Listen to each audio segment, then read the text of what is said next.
Buenos dias. Good morning, Texas Labor Movement. How are y'all doing? It feels so great to be in San Anto. Fun fact, I grew up just a couple of blocks down on the east side of San Antonio, so it feels great to be home. Feels good to be around my gente, my familia here in the labor movement. I am super excited about the topic of conversation that we are about to have together. Um, Building a more powerful and unified Texas labor movement. As the leadership development coordinator for the Texas AFL-CIO, my role is to create opportunities for all of our union siblings to come together, learn from one another, deepen our solidarity, activism, and through that build the next generation of Texas labor leaders. That directly happens through the Texas AFL-CIO Ruth Ellinger Leadership Academy. Everyone here on this stage is an alumni of Ruth Ellinger, myself included. These amazing individuals will be sharing their experience in the Texas AFL-CIO Ruth Ellinger Leadership Program and the impact it has had on their leadership journey. So let's start this conversation with each of you introducing yourselves and telling us how you learned about the program and why you chose to attend. All right. So greetings, everyone. My name is Angi DeFelippo. You may know me. I am. Woo! Thank you. I'm the political director for the Tarrant County AFL-CIO in Fort Worth, Texas, obviously. And I'm a proud graduate for the Ruth Ellingers Academy. I believe we were class 2017. I actually shared the class with Lorraine and many of my greatest friends. I've been active in the labor movement here in Texas for a little over a decade. And my focus is on political strategy, coalition building, and mentoring new leaders into this work that we do. Oh, thank you, thank you. All right. All right. Hi, I'm Brydan Summers. I'm the president of the American Federation State County Municipal Employees Local 1624. We represent employees of the city of Austin and Travis County. I'm also a trustee on the Austin Central Labor Council. I found out about Ruth Ellinger when I was a rank and file member. I had really just been going to meetings, and in the city, we had a paid sick leave campaign, and that's really what got me hooked in the labor movement. And I knew some people working on that had been through the program. I really trusted them. And and some of our local staff had talked to me about it, so I thought it'd be a good opportunity to learn some more and get more involved. Thank you. Hi, good morning, everybody. My name is Brittany Coleman. Woo woo. Oh, thank y'all. So I am a proud member of the American Federation of Government Employees, or AFGE Local 252.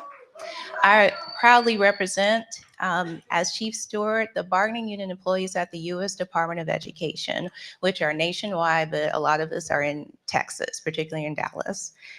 And I graduated from Ruth Ellinger in 2024, so last year. It doesn't seem that long ago, but it is. And I decided to apply for the program after talking to my local president, Sharia Smith, who you heard from yesterday. And she's amazing. And I just really seen the growth and maturity that she's had, just being under her and helping her with everything. And I thought, wow, if it could do that for her, then I definitely would love to be a part of it. And I was just very excited when I was accepted. So, yes.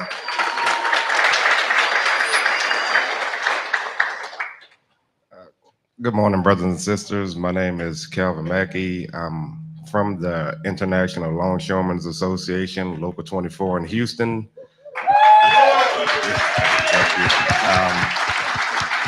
I've been a part of the union since 2019 as a business agent for Local 24.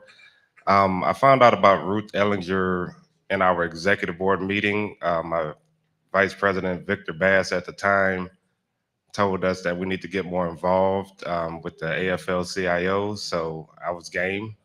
I will say this, I love Lorraine. We need to give Lorraine her flowers. I'm a part of the— Yes, yes. Promise I didn't pay him to say that.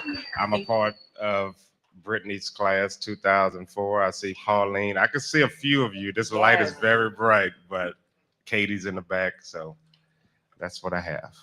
No, thank y'all so much. I'm so excited to just dig in, right? And one thing y'all touched on is just one of the unique recruitment processes to be in this program is being sponsored and nominated by either your affiliate local leader, your international union, or a Central Labor Council leader, right? And it's unique and special to this program because it is truly living out a organizing principle that we all live for, and that is identifying leaders, right? Being able to see leadership potential in folks who they themselves probably can't see it yet, but that magic, that aura is around them, and you're like, we got to get more of you into the fold of the work. And that is what makes Ruth Ellinger so beautiful, because now I get to sit back and watch y'all just blossom and grow. So Angi and Brydan are most veteran members of Ruth Ellinger. I want to go back to that day when you walked into that class for the first time. Y'all were in very different positions at that time. So let's talk about how during that time, did you view yourself as a leader? And how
these leaders, because we need to just build out our capacity. And thank you.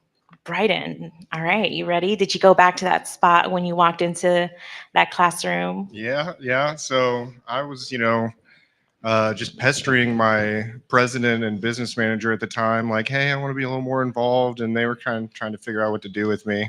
So they were like, go do Ruth Ellinger. So I did that. And I think, the second meeting that we had, we were in Dallas, and that week, that weekend we were talking about the history of the labor movement. We were talking about the priorities of the Texas AFL-CIO. And, I had only been thinking about what our local does, right? Like, what are we doing for our city and county employees and that sort of thing. And getting that exposure about the broader labor movement, talking about the immigration struggles, which now I think our local and our Central Labor Council, we're doing more and more, and I really want to commend the members we have that are pushing that forward. But for me, like, that wasn't something that I had a lot of exposure to, and it was really good to get that perspective. And then meeting all these people from across the state, understanding what labor looked like for them and their industries and in their regions really helped me feel a lot more connected. No, thank y'all so much for sharing about the several takeaways that y'all have taken from Ruth Ellinger to really put y'all in y'all's current position of leaderships. So we appreciate y'all sharing that with us. And yes, it is about the skills. Yes, it is about learning our labor history and the priorities of the Texas AFL-CIO, right? Making sure that we understand and broaden our sense of what organizing looks like, our political program, our legislative program is. But there's a lot of intentionality that goes into the makeup of the cohorts, right? We intentionally want to ensure that there is a cross-sectional approach to ensure that various sectors are represented in there, because that is where solidarity lives. That is how we can truly just see each other in each other's fights. So I'm gonna go ahead and allow Brittany and Calvin to talk through being in these diverse cohorts where we do have a cross-section of sectors and lived experiences. How did being in a diverse cohort cement your union principles and values, Brittany? Well, I'd say it definitely cemented the fact that we are really all in this together, and an injury to one really is an injury to all. I will say that from the federal sector, I understood the work that I did individually. And then when I became a union official, I better understood the work that I did at the Department of Education that everyone else did. But I didn't really understand how we played a role in Texas, and more importantly, how everything around me is really union, if you really think about it. It just really broadened my perspective and realized that, we're everywhere. It's not just us, we're not by ourselves. Just for instance, I would say, well, when I used to go into my Dallas office to report, before everything happened with office closures, I would ride the DART train every day to work and not think anything of it. It's like, okay, I'm just going into work. And then it didn't occur to me until I was in the Ruth Ellinger program and had Brother Jeff in our cohort that, he works with the homologated transit union. He's with that union, and that is the union that protects those workers that, get me to and from work safely. Not understanding that the cell phone service I have is through AT&T, and that's protected by CWA until we had Brittany in my cohort. And, Robin is just really realizing how we really all fit together and how I play a bigger role in that. And just realizing that if anything happens to any one of us, like right now, a lot of people realize the attacks were in the federal sector at the Department of Education, that really it impacts us all. I can even say that, just understanding what my brothers and sisters do at ILA, like Calvin and Brian, who we were in the cohort together, and how y'all get supplies to us. And, when y'all had that contract fight, I was rooting for y'all. I didn't have that perspective until I got to know you guys and to really see how everything we do really impacts each other. Thank you so much. Calvin. Let's keep the ball rolling and keep adding to this.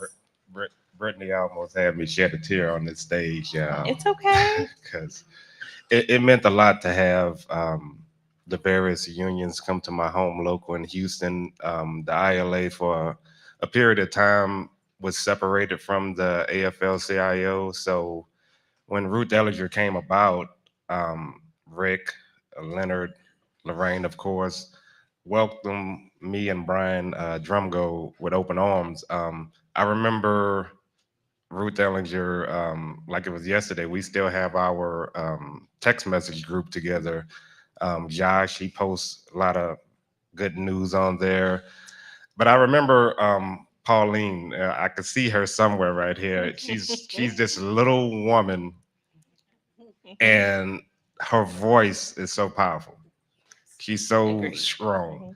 I remember conversing with her about the United Auto Workers and what they were doing when they were trying to get their contract. And I knew our negotiations were coming up with the ILA. And like many of the unions here, a lot of people do not know what we do. And that's a fault of our own. We have to put the word out what we actually do. A lot of people didn't know what the longshoremen did until we went on strike or until COVID.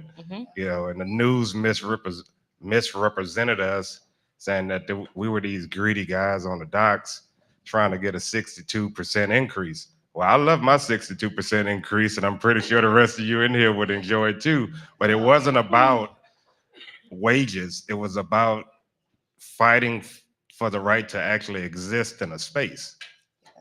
Automation is tearing this country apart. I remember walking into a Walmart and they would have 30 aisles and there would be 30 people. Now you walk into Walmart and there's only 2 people and there's 40 self-checkouts. So we have to be conscientious of the decisions that we're making. And Ruth Ellinger, when you talk to the various unions, you get a broader idea of what's actually at play and what's actually at stake. So I would highly recommend signing up for Ruth Ellinger. Thank you, thank you. Yeah, I love just how y'all touch upon the magic that happens within these cohorts, right? How you walk in the first day of that classroom and you feel like strangers. The only thing that is connecting you is that y'all are all workers. Y'all are all in this Texas labor movement. But on that 4th session, when y'all graduate, y'all are truly leaving as family and community. And it is just amazing to see how that experience can just be transformed and evolved through that time.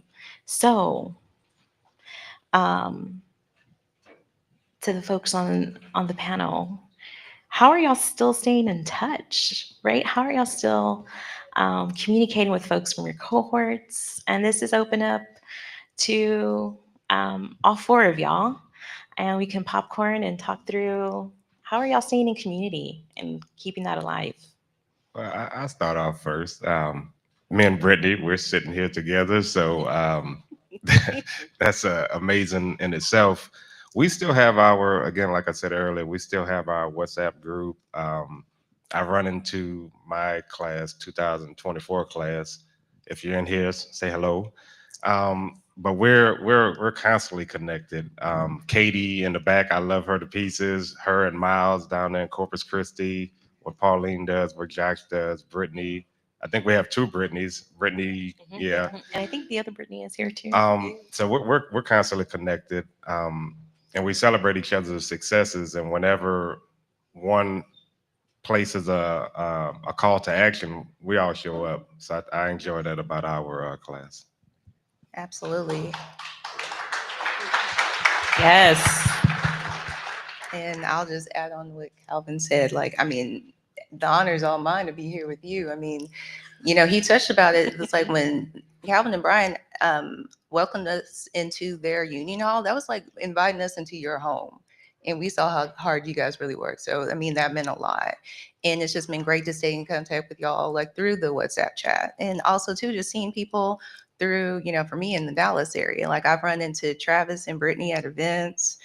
I've seen, you know, Mr. Jeff on the dart rail, like literally saw somebody waving on me on the dart train one day.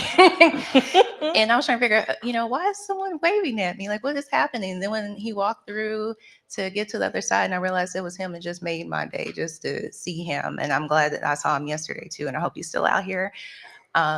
It's just, that's great. And it's just been really good to, like Calvin said, we celebrate each other. Like Lisa, who's also in our cohort, who's with AFGE and Social Security, we text, you know, quite often and just encourage each other because we know that we're all struggling. Like SSA's been under attack as well. So it's been just really good. You really walk away, you know, you start off as strangers, but you walk away as family. Beautiful. Beautiful. I just want to say something else for Brittany too. Did everybody go to the mingle last night? Was anybody there? Did y'all see Travis? That's part of our group. Part of the 2024 group. One of the things we did is we all came up with our personal story, right? And so we talked about what the labor movement is, what's important to us, and then you take your personal experience and you kind of craft that around, and it's almost kind of like a pitch. You know, you're gonna meet somebody. It's an organizing tool, but doing that with a group of other people and hearing about their lives and hearing about why labor is important to them, and kind of how they put that together. After that night, I mean, I went from not really knowing these people at all to feeling like I knew a lot about these people and that we had built a lot of trust with each other, and really came out with a really good tool. I also think it's kind of interesting because even though we weren't in the same class, like having gone through Ruth Ellinger, we all know what the experience is like. We all know what it's like to be in a cohort. We know the stuff that we covered, the things that we did. So I think you get that camaraderie too, which is pretty special. Yeah, and I guess the last thing I wanted to say is, my union right now, we've had a lot of growth. It's been really awesome. We're dealing with things that we hadn't had to deal with before, and like none of these issues in the labor movement are new, really. Like there's nothing new under the sun. And so being able to call the people from the other locals and talk to them about something, some idea, or like, how do you guys do this? Have you guys encountered this before? And I mean, like every time I ask that question, they're like, oh yeah, we've dealt with that before. And here's some advice. But yeah, that's how, when you ask about, do you keep in touch with people? Yeah, it's been a really, really good resource. I think it's helped me out, kind of come up with what are some good ideas, or people saying, no, Brydan, that's a really bad idea. Don't do that one. Yes, we are quick to go ahead and make sure that we take care of each other through that. So I would have to say, being one of the earlier, Ruth Ellinger cohort, a lot of our members have moved on to other things. A lot of us, we still keep in touch, socials, text message. When you come into town, you call them to come hang out. I think, though, mostly it's me and Lorraine left. Yeah. That are in like the right here in the movement. And I can't say enough like how much having her still around is like such a resource for me and such a friendship for me in and out of like personal business, union business. It all kind of like blurs together. But like having all these cohorts come after us as well, like moving into these spaces, like they become like our next chapter.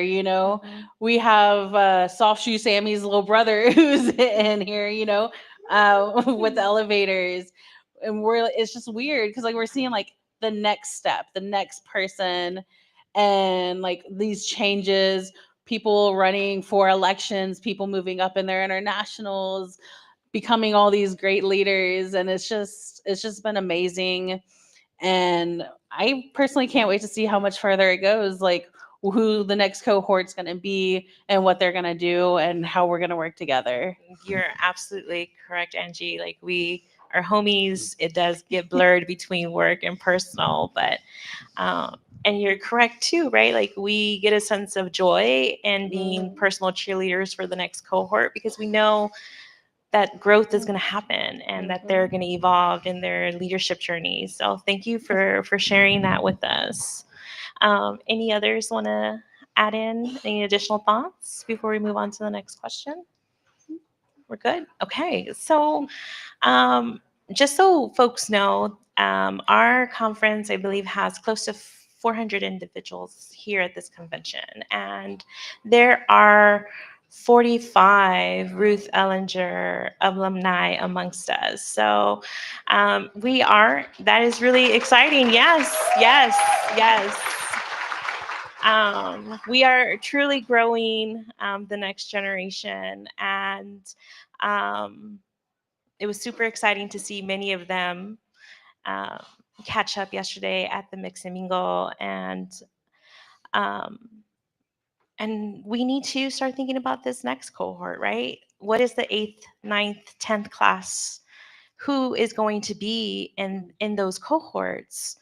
So, panelists, for individuals and leaders in this room, why should they attend and or sponsor participants for these upcoming classes? All right, I guess I'll kick it off. Yes, you this will. turn. You will. So why should you attend? Why should you pick upcoming leaders, new people who maybe haven't been the most engaged, and you want to get them engaged into this movement? Well, this is the perfect type of program to do. It's labor run. It has the labor issues. It brings people in. It gives them friendships, different types of relationships across the state that kind of bring you in and re-engage you so that you stick around. Like if you don't know anyone, you're not really going to do anything. It's all about our relational building, right?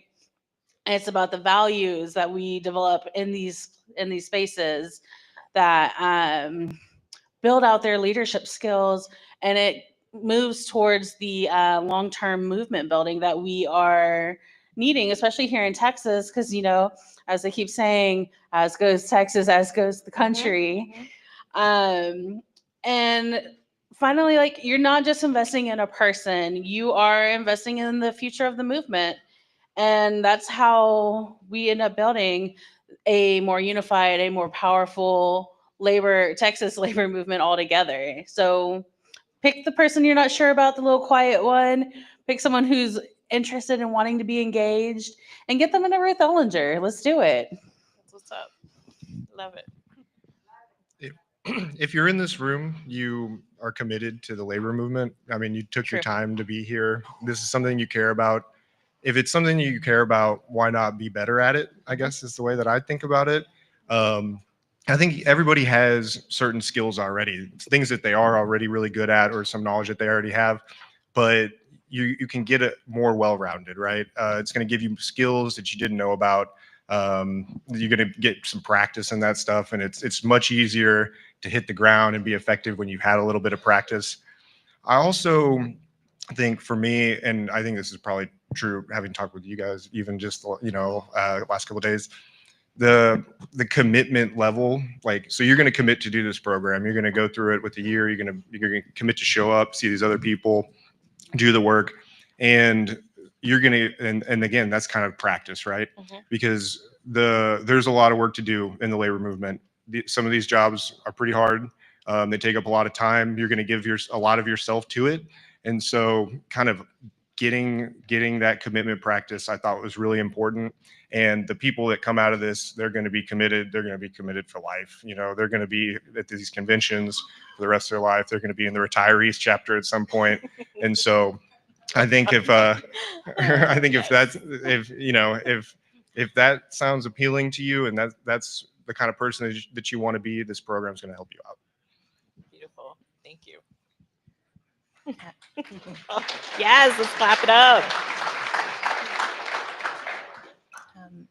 The way I've looked at it is that, it's an investment. First, True. you're, investing in yourself when you come here, because you want to learn more about the labor movement. Like, this program has been excellent in teaching me about the labor movement and where it started, in just different sectors that I hadn't even thought about, how we were all connected, including things like, immigration and, different matters. So I really think it's just a great investment, not only in subject matter, but also in skill sets, like Brydan touched on too, because you will gain confidence knowing, how to, map out your workplace, or knowing how to pitch, not only just joining your union, but being able to explain what your union does to other people who don't know. Like, that's something that I realized is really important, because like Calvin said, we're dealing with a lot of misinformation about what we do, and it's up to us to know how to fix that. And this program has been great in doing that. I also think it's just a great investment for, people who are in leadership to invest in the future.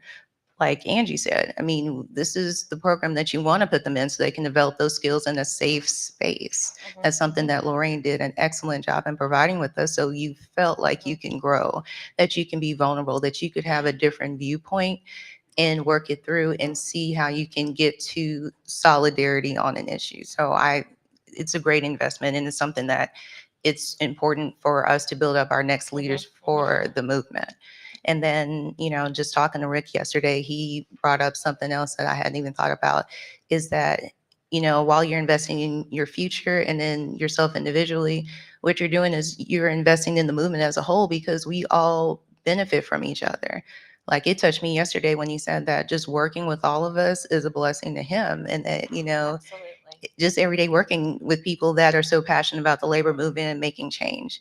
And you realize that we all bless each other. Like, working with Lorraine has been amazing, and working with like Lauren and Lee and like countless other people, and Leonard too. I mean, you really realize that iron sharpens iron. We are making each other better by talking to each other and learning from each other, and that it makes the movement stronger as a whole because we're more interconnected. Yeah, absolutely, right? Thank you so much. Developing ourselves internally to then be bigger and better individuals, to then grow out the capacity of your local, to connect that to the bigger movement, right? That is the goal. That's the mission. Calvin, what do you Um, got? Ruth Ellinger taught me to get off my butt. That's what's Just up. Mhm. speaking frank, you get so caught up in your own organization that you lose sight of the broader labor movement. Leonard Aguilar has a BS detector. So if you're not active, he's going to know it. Yep. So you have to be active in it. I remember participating in Ruth Ellinger, and I think I was partnered up with Linda Morales. We were at a immigration clinic and trying to help establish people here citizenship. And it was that final step. And I had a lady in front of me. I didn't know her, she didn't know me. And then she looked at my shirt and it had this ILA flag on it. Her son works in my industry. And now I'm there helping her get citizenship. You don't know how much that means to me being able to assist in that. And that only came from the Ruth Ellinger Leadership Academy. I would have never experienced that. So doing the work, being active, establishing relationships across the wide spectrum of unions, that's what Ruth Ellinger brings. I was just talking to Angi, Brittany, Brydan backstage, and it was like, I just met Brydan not even 2 minutes ago, and I feel like he's a brother to me now because, I wish you luck on your October election, but you gotta celebrate people. I mean, it brings you together. It really does bring you together. And Lorraine, again, I think all unions need to start giving people their flowers. So give it up for Lorraine for putting this up. Thank you. It's mutual. It's love, right? We're in our 7th class, but this is my second cohort.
whether it's yourself to be in the next cohort or to take that back out to your local and have somebody from your local participate and go through this process. So muchísimas gracias. Thank y'all so much for sharing this stage with me and creating this beautiful community and imparting your skills and knowledge with everybody here. So thank y'all.